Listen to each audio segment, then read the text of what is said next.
So why are they here? Well, it's Florida's first ever outdoor sculpture competition.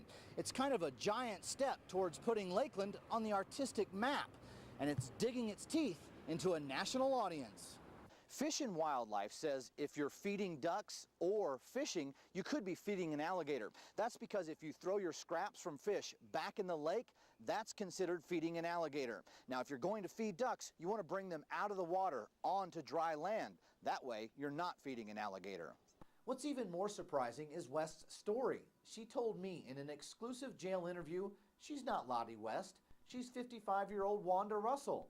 Now, friends and relatives have not only confirmed that, but they say she's used other names, and she's no stranger to the law or abusing animals. This is a good day on Lake Walking Water in southeast Polk County. That's a nice little fishy. Dave Meyer comes here to fish and enjoy the company of family and friends. Go! But he's seen changes in the lakes over the years.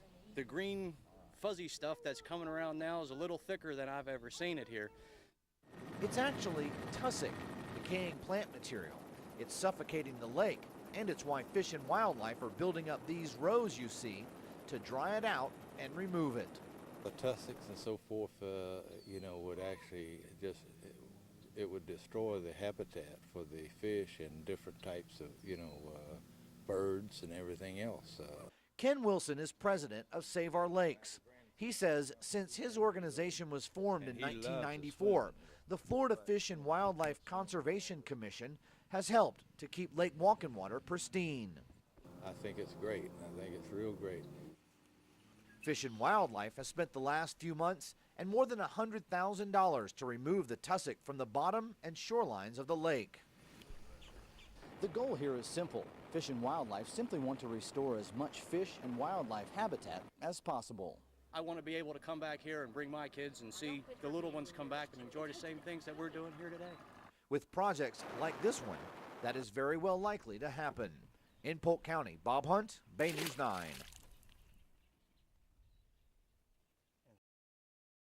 If you're one of the lucky ones who was able to get their shopping done early, be thankful. Otherwise, you'll be dealing with this.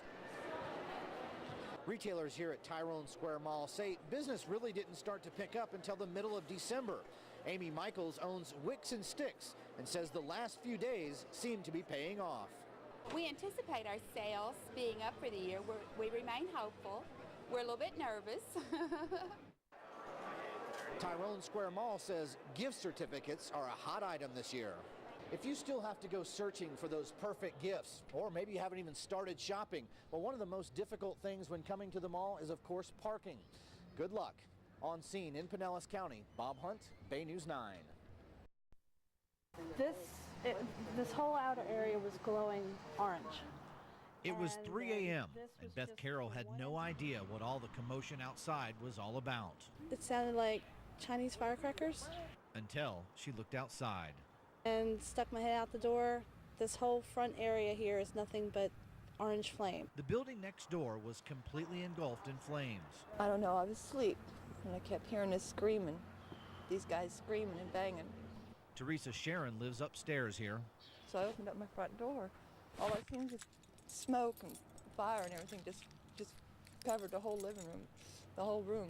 She's upset, but feels lucky and thankful to have gotten out alive. I don't know what happened.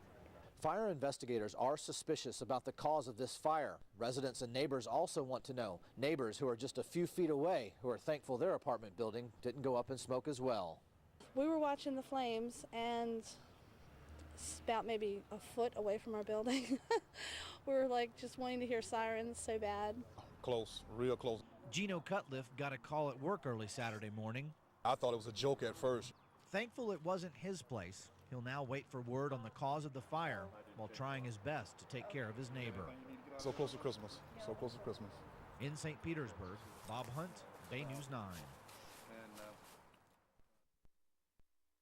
I think I'm getting the heck out of here. Mike Bird didn't have time to think twice as the fire raged towards his home. He said if they can't get some help in here, they're going to write these places off. Fire trucks are having difficulty maneuvering through this, getting into to protect those houses that are endangered and evacuate those residents that need to be evacuated. Mike Linkins with Polk County Fire Services says this fire moved quickly because of an approaching storm. There's lightning, high winds. You can see the smoke's real low to the ground. It's difficult for our firefighters to see where they're going, difficult to breathe.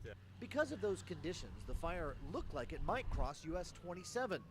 So FHP closed the road as firefighters prepared to evacuate businesses and a mobile home park in the fire's path. Never been in anything with a fire that close. Robin Reiser says he was ready to evacuate when Mother Nature took over. And thanks to a rare, good dousing of rain, firefighters were able to get the upper hand. It helped put it out, control it a little bit. We still have a lot of mopping up to do. Smoke continues to billow from what firefighters are now calling a muck fire. They'll spend the night monitoring this fire and putting out the hot spots, while the Florida Highway Patrol will monitor US 27, looking for smoke problems and deciding if and when they should shut it down. In Polk County, Bob Hunt, Bay News 9. Jenny Beckett is a Florida Southern freshman. She says being alone on campus is a thing of the past. Before, I mean, it felt pretty safe, you know, one or two girls would be able to go and rollerblade around the lake and it was fine, but now it's just, you know, big groups. It feels a lot safer. Students not feeling safe on campus is the last thing college spokesperson Sherry Szabo wants to hear. So the college set up a special meeting to discuss safety measures. Really a community coming together to solve a problem. The City of Lakeland and the Lakeland Police Department will assist Florida Southern College on what safety measures will work best here on campus. We'll be working cooperatively with the police department to make sure that what we choose to do will work with certainly what they have in place. Talks have centered around various safety measures that would help them create a safe environment. We had some discussion about cameras, and that's certainly something we're going to look at.